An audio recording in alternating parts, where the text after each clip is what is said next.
Let's take a quick tour of the 3ds Max interface and define the names of all these different elements on the screen.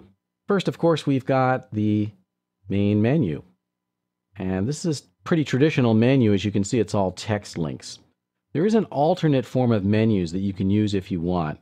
I personally don't use it because I think it's really slow to load and it's really quite confusing to look at. But if you're really into icons, then you can enable the alternate menus. Go up where it says Workspace Default and click the down arrow, and you can choose Default with Enhanced Menus. And it'll take a moment to load up, and as you can see, we've got all kinds of stuff flashing on the screen, and we may get panels that we don't want.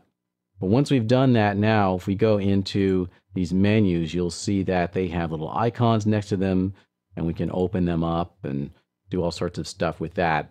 Again, I don't really think it's necessary, so I'm going to stick with just the old school menus. I'll go back up here to Workspace Default, switch that back out.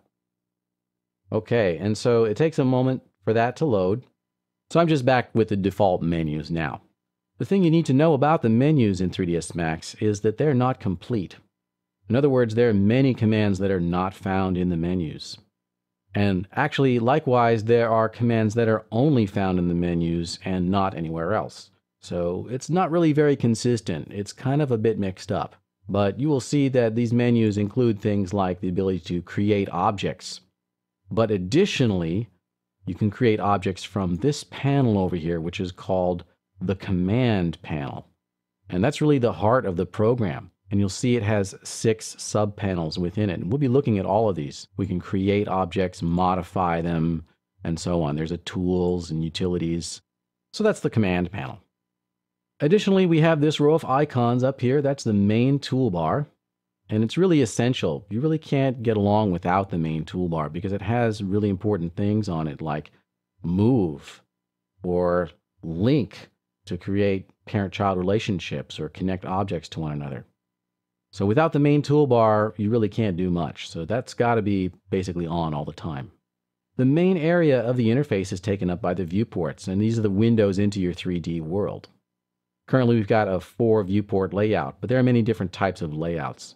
In this course, we're really only going to use the 4 viewport and single viewport layout.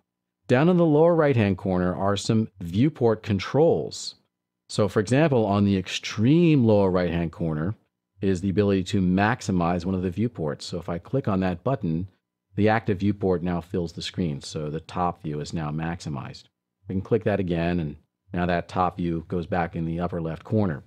So there are a bunch more controls here. We'll look at those later, but those are the viewport controls. And then additionally, we've got sort of a hodgepodge of different stuff down here. We've got a helpline that tells us, what we can do. We've got some transform type-in controls here, which will tell us, for example, where an object is, how it's rotated, and so on. And we've got some animation controls here for creating keyframes and also transport controls for navigating through the timeline. So those are the main elements of the 3ds Max interface. There's a lot more. In fact, there are whole panels inside of panels, but that's an overview of the main 3ds Max UI.